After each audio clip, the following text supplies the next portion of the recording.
Salam Sosius. Tahukah kamu bahwa setidaknya ada 4 periodisasi dalam politik Orde Baru?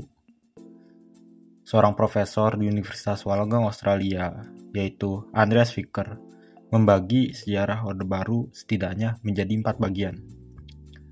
Vickers menilai bahwa Orde Baru merupakan fenomena yang kompleks dan tidak monolitik atau dapat dijelaskan dengan satu atau dua kata kunci saja. Seperti apa ya periodisasi politik Orde Baru? Periode honeymoon dimulai pada tahun 1967 hingga 1974, di mana pada saat itu sistem politik cenderung terbuka.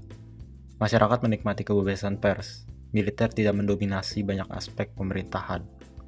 Bahkan, militer juga beraliansi dengan mahasiswa, kelompok Islam, atau tokoh politik pada masa Soekarno.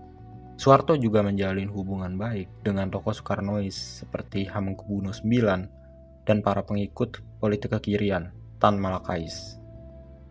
Periode honeymoon berakhir dengan peristiwa Malari, di mana mahasiswa mulai menekan dan Soeharto membangun kekuatan militer dalam politiknya. Periode Stalinis dimulai pada tahun 1974 hingga 1988 atau 1989. Dapat dikatakan periode Stalinis karena pada masa ini pemerintah mengutamakan sisi otoritarianisme dalam politiknya. Pemerintah meredam segala pergolakan mahasiswa dengan menerapkan normalisasi kehidupan kampus dan pembekuan kegiatan Dewan Mahasiswa. Pemerintah berdalih dalam kebijakan ini agar mahasiswa menjadi man of analysis dan bukan moral force atau sebagai man political force. Kebijakan ini sukses mendepolitisasi mahasiswa sehingga tidak ada pergerakan mahasiswa. Protes mahasiswa hanya bersifat lokal, paling mentok minta turun SPP, kenaikan tarif angkot. Ya kayak kalian sekarang yang nolak kenaikan harga kos tapi install aplikasi hijau. Pada periode ini militer akhirnya bekerja sama dengan politik penguasa. Soeharto memarginalisasikan lawan-lawan politiknya serta melakukan ideologi Pancasila.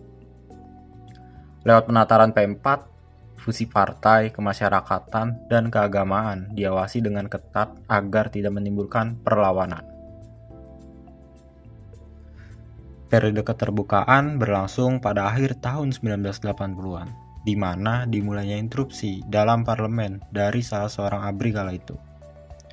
Dapat dikatakan periode ini waktunya say goodbye dari seorang yang hanya yes man, kayak kalian pas bimbingan skripsi.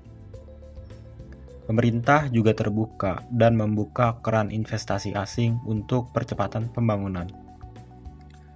Periode ini, kalau dilihat sekilas mirip glasnost Presiden Gorbachev, tapi versi Soeharto.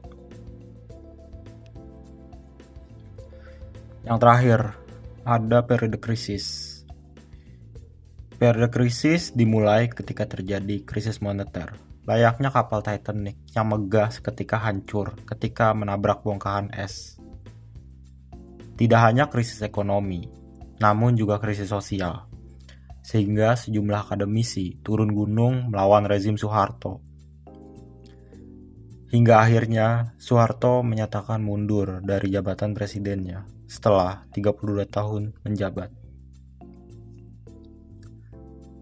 Era reformasi dimulai dengan lembaran baru oleh Presiden B.J. Habibie.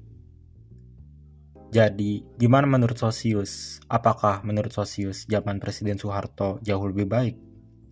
Atau justru masa reformasi hingga kini jauh lebih baik? Diskusikan di kolom komentar ya.